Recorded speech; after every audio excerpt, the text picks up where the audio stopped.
Bien, vamos a empezar con este tema de movimiento vertical de caída libre. Bien, este es el curso de física para el área de básico 3. Bien, ya ustedes ya han visto el tema anterior que fue MRV.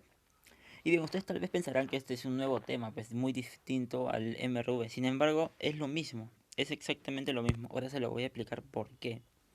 Bien, el movimiento vertical de caída libre no es más que un caso particular del MRV. La particularidad de este caso, de este movimiento, es que la aceleración del sistema es constante y conocida, la cual es la aceleración de la gravedad. Bien, primero, ¿qué necesitamos para que sea un MRV? Necesitamos primero movimiento rectilíneo. Tiene que ser un movimiento rectilíneo. Bien, acá yo les pongo las características que el movimiento tiene trayectoria de forma de línea recta vertical. Pero ustedes si visualizan la mayoría de gráficos que hay en los ejercicios, todos son así. No es una línea recta esto es, hay una curva acá arriba. Ahora, les voy a explicar esto. Nosotros hacemos el gráfico así para poder visualizar los datos. ¿Por qué? En realidad, ¿esto cómo se da? Esto se da así, miren. Esto en realidad sube hasta su punto máximo y vuelve a bajar en la misma línea. Pero, profe, ¿por qué no lo grafica ahí mismo entonces? Porque si no, no podríamos visualizar en qué momento es subida y en qué momento es bajada. ¿Bien? Y muy aparte que también nos complicaríamos con los datos, cómo lo acomodaríamos, sería muy, todo estaría muy cargado, estaría feo. Entonces por eso graficamos así. Pero ustedes deben entender que este movimiento en realidad es así, sube y baja por la misma trayectoria. Claro, siempre que el problema sea así, pues esto sería en un problema en el que sube y baja. En cambio, hay problemas en los que te dicen que solamente sube, llega hasta el punto máximo a hallar la altura. O te dicen que sueltan un móvil desde una altura y determinan en cuánto tiempo llega al suelo. Entonces, todo eso ya es distinto. Pues en este caso queremos poner todo el gráfico completo y lo hacemos así. Bien, lo hacemos por comodidad el gráfico, pero tener en cuenta que es vertical. Bien, entonces ya tendríamos que es un movimiento rectilíneo. ¿Qué nos falta? Que sea uniformemente variado. ¿Y eso qué quiere decir? Que la gravedad, que la aceleración, perdón, sea conocida, que exista una aceleración. Y en este caso va a ser la gravedad, pues, esa aceleración que tiene que haber en este movimiento. Y ya tendríamos todo, ¿para qué? Para que sea un movimiento rectilíneo uniformemente variado. ¿Ven? Entonces es un caso particular, por eso es que les digo. Ahora vamos a ver algunas de sus características. Primero, ya les dije que la trayectoria es una línea recta y ya les expliqué por qué la graficamos así. Luego, el valor aproximado de la aceleración es de 9,8 metros por segundo al cuadrado. Y este es el valor que tomaremos como constante para la gravedad. ¿Eso qué quiere decir? Que este valor nunca va a cambiar. Siempre vamos a utilizar en todas las fórmulas este valor para la aceleración de la gravedad. ¿Bien? Luego consideraremos al sistema como ideal, es decir, que no existe la resistencia del aire para los objetos que están en movimiento. A esto se le denominamos caída libre. Bien, acá les quiero explicar esto porque es muy importante. Consideremos el sistema ideal. ¿Esto qué quiere decir? Que no hay agentes que intervengan en el movimiento. Como por ejemplo, ¿quién? La resistencia del aire. Porque a ver, vamos a poner un ejemplo simple. Si ustedes desde un segundo piso tiran una hoja de papel y una piedra, ¿quién va a llegar al suelo primero? La piedra, ¿cierto? ¿Y por qué la hoja de papel no? Porque la hoja de papel empieza a caer lento porque el aire empieza a hacer resistencia a la hoja. ¿Bien? Entonces, en un sistema ideal no existe el aire, no existe la resistencia. Entonces, eh, ahora ustedes se preguntarán, ¿es posible encontrar un sistema así? Sí, claro, se puede considerar en una bomba de vacío. En una bomba de vacío se extrae todo el aire y en una bomba de vacío todo cae al mismo tiempo. Y sí, está verificado ya por experimentos que sí, en una bomba de vacío todo cae a la misma velocidad. Una pluma y una piedra caen en la misma velocidad y llegan al mismo tiempo al suelo.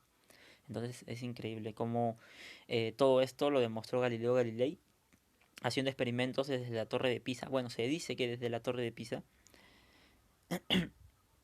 él tiraba objetos y caían al mismo tiempo. Tiraba objetos pesados, claro, porque si tiraba objetos muy ligeros, la resistencia del aire le iba a jugar en contra. Imagínense, pues tiraba una bola de hierro de 1 kilo y una bola de hierro de 10 kilos. Entonces cualquiera pensaría que la de 10 kilos iba al primero, pero no, llegaban al mismo tiempo. al mismo tiempo llegaban a cero. Entonces es importante considerar todo esto. A esto es lo que denominamos caída libre. Libre quiere decir que libre de resistencia del aire. Por eso es que ya tendríamos ahí todo el nombre del movimiento vertical de caída libre. ¿Ven? Ahora vamos a ver algunas conclusiones. Acá tenemos un grafiquito con unos valores. Bien, no se asusten con estos números, pero ahorita les voy a explicar por qué escogí estos valores. Bien, primero, la gravedad es hacia abajo, ¿sí? Eso sí quiere decir que si un objeto se cae, aumenta su velocidad. Pero si un momento está subiendo, si está subiendo un elemento, una partícula, entonces la velocidad va a ir disminuyendo. Y esa es una de las conclusiones que se saca, que la velocidad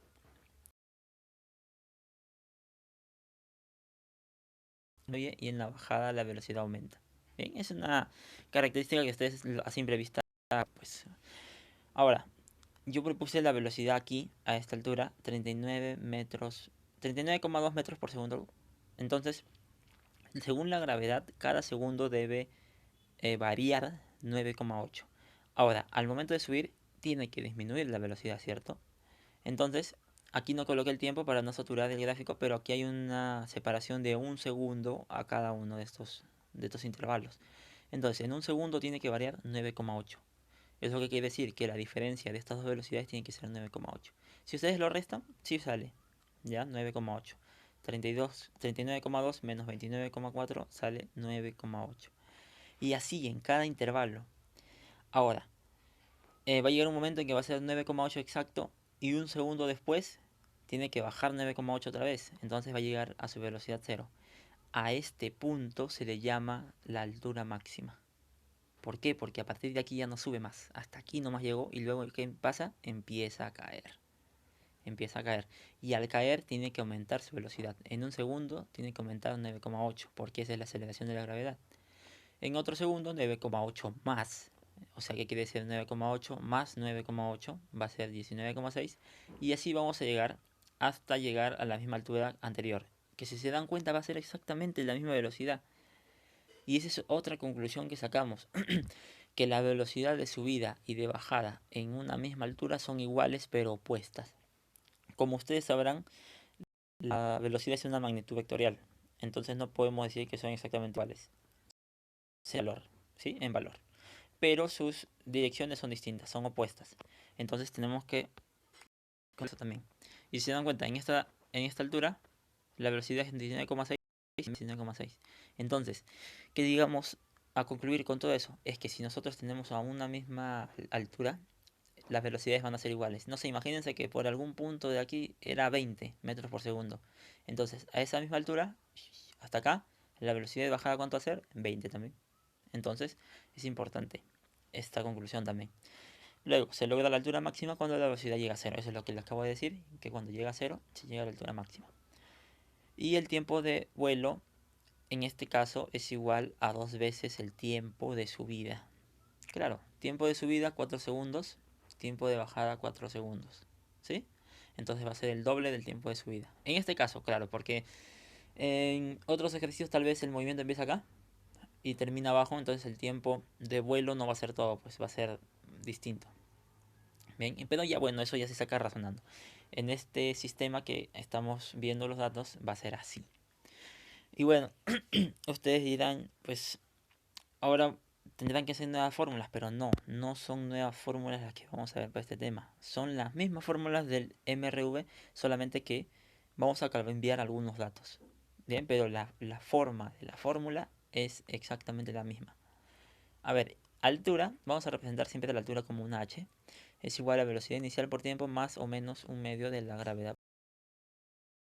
La fórmula ya le sonará, pues es idéntica a la fórmula de distancia, es igual a velocidad inicial por tiempo, un medio de la aceleración por el tiempo al cuadrado.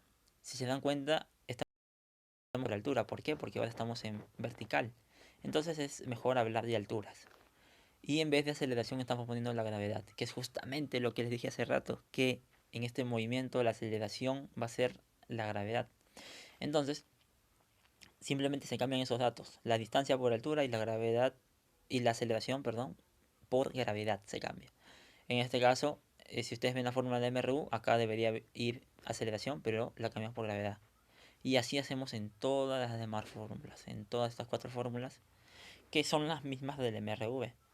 Ahora, ustedes ya están familiarizados tal vez con el signo más menos, pero igual se los voy a explicar. Profe, ¿qué significa esto? ¿Que voy a sumar y restar al mismo tiempo? No. El signo más se va a utilizar cuando la velocidad está aumentando, o sea, cuando está cayendo. Bien, y se los coloco aquí pues. Se va a utilizar más cuando el movimiento es acelerado, o sea que cuando está bajando. Y se va a utilizar menos cuando es de subida, porque ahí es un movimiento desacelerado, la velocidad está disminuyendo, como ya lo hemos visto aquí pues. Y bueno, esto sería las fórmulas que vamos a utilizar. Siempre la gravedad va a ser 9,8, así que van a tener que tener una calculadora a la mano. Y también los valores van a coincidir para que las respuestas sean fáciles de operar con 9,8. Bien, entonces esto sería todo con respecto a esta clase de teoría. Ya les enviaré algunos links de algunos videos sobre ejercicios prácticos. Esto sería todo.